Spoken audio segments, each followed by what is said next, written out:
From Carson, who do you guys think is going to be the most dominant player on defense this year? Phenomenal question, just because I haven't had anybody really ask something like that, and I'm not sure if there's not a right answer that I've got, even though if I had some answer, I'm not sure it would be right. What I'm saying is I'm not sure there's a clear-cut answer, which makes it a great question. Jamar Wall? I mean, he's the best player, but can you call a cornerback dominant? Oh, is he really? He's the best player? I think he's the best. I think he's your best defensive player coming into the season. Didn't we do a fact or fiction on this?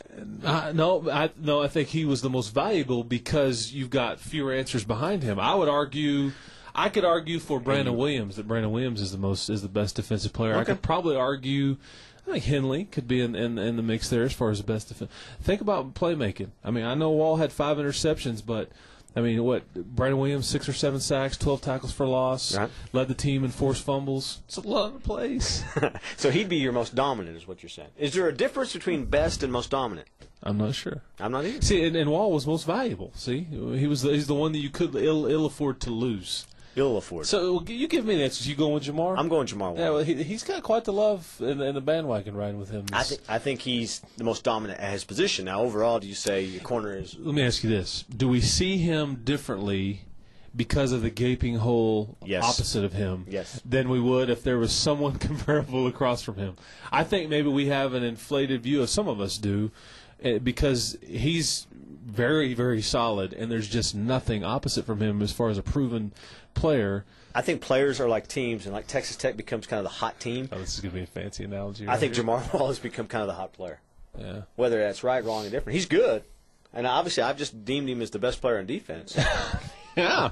I mean, the dominant. I mean, most dominant. Is he, let me ask you this, based on what you've seen right now, is he the best corner in the Leach era? This was debated on the website for you, those of you.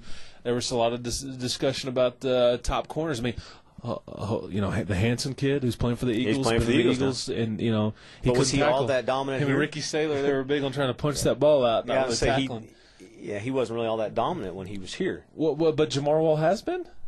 What do you have? How many interceptions? He had 5. Right, I mean, one of those against Missouri, piss poor effort. Oh, no, don't start. I'm just saying. But I mean, has he made game-changing plays? Are you calling him Aqib Talib? I mean, where are we at here? No, he's not Aqib Talib yet.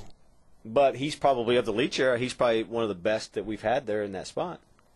Okay. Just proven on his past track record. No, why?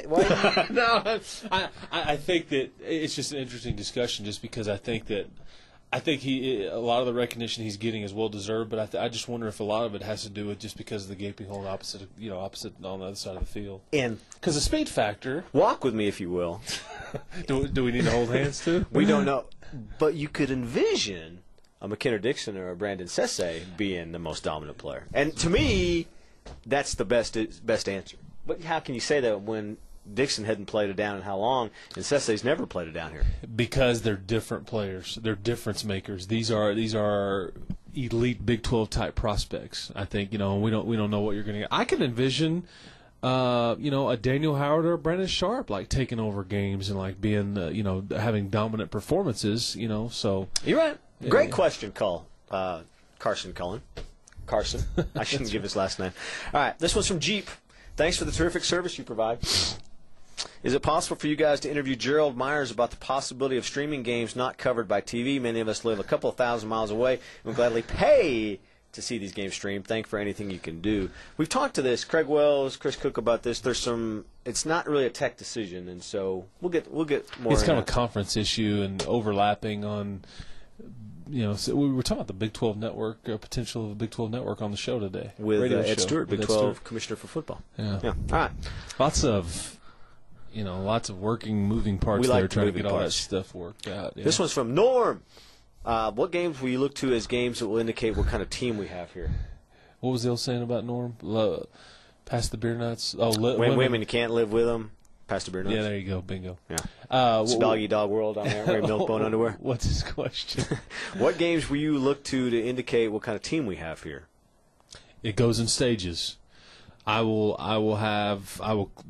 be locked in when they go to Reno, Nevada. I would love to see how they respond, in that, or if they don't respond. I think you're waiting to see how they respond when they go to Kansas State.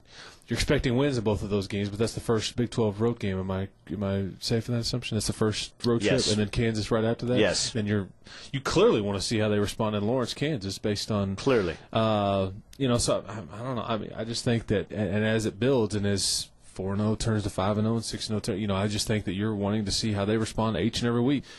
Everybody was waiting for Kansas to fall off the never did. Humpty Dumpty sat on the I wall. Think they Everybody's waiting year. for somebody to push Everyone's them off. expecting them to push off this year. but Mangino's a big old boy though, hard to push off the wall. Right? Poor form. But poor form. Let me. But I there's think more to this question. Let me ask you the rest of this question. Okay. Then you can answer. Right. Is the talent on campus at the level to compete and run with the likes of OU, UT, Florida, Michigan, and the elite programs? We are hearing whispers of BCS, are we not? Yes, I think it is. I mean, especially if you're going to compare it to Michigan. I think Michigan would love your talent right now. Florida, that's probably. I would put Florida in a situation where I don't think even OU and Texas really want to run with those guys this particular year, just because of the skill players. I mean, Chris Rainey, Percy Harvin. They've got Emmanuel Moody that just transferred from USC, and then you've got the Heisman Trophy winner. Those are just skill players on offense, and they've got Urban Meyer recruits really, really well. Maybe Georgia, USC, and Florida from a talent standpoint are as good as it gets in the country. But Oklahoma, from a secondary standpoint, they are talented, but they are very inexperienced. And they've got some questions, at the receiving corps. Who's going to take over for Malcolm Kelly? And Texas, they've got a whole set of problems as far as Texas goes. 2009 may be the year that everybody's talking about Texas, but 2008 may be a bit of a question mark. Not that they're going to suck or anything. Jeff Ketchum would say they're not ready to give up their God-given right to be one of the top 2 teams in the Big 12 South. Jeff Ketchum would also say that if you're not irritating somebody, you're not trying hard enough. I think that's good. That's what he does. Hey, Jared, how are we doing on time on tape? Talk amongst yourselves. Okay. Yeah. Also from Norm, who's faster in the 40, you or me? And I would say you are. We choose not to run. We do not. We'll never know. It's no need to hurt ourselves. Keep up the good work, fellas. Yeah, and plus now I've had that kind of pulled muscle in my left calf. I wish all these people that would email these running questions. I'd like maybe we ought to run against them, or let's play. I tell you what. I'd take any two subscribers on a game of 2-on-2 in basketball. I guarantee victory there. Okay. Yeah, they don't. And I'd be your teammate. Absolutely. I just feed it inside of the big man. We'll post them up. Just feed it inside. Yeah, anyway. All right, this from WebTech. How much control do the uniform companies have over the look and design of the uniform? I would say a lot. Okay. Based on that, how does UT Penn State get to keep their same look year after year? I would say a lot. Assuming that the school is okay with allowing them to have some, but you're not messing with Penn State or Texas uniforms, because you know what, they can say, well, you can put whatever fancy logo you want on this thing, but this is what it is. Right, and I think they could say, okay, you want to play ball with us, we're going to keep the white uniforms. With that. And they're powerful enough to call that shot. Yeah. Well, my question to you is this. I like their tradition. When did Michigan decide that they were going to change some uniforms? Why would they do that? Why would they? They're Michigan. And there's lots of programs that will change it and try to, maybe change sponsors as far as, who their brand of choice is, whether it be Adidas. But Michigan, they've been around longer than any other program in the country. Yeah, shouldn't do that. Shouldn't mess with that.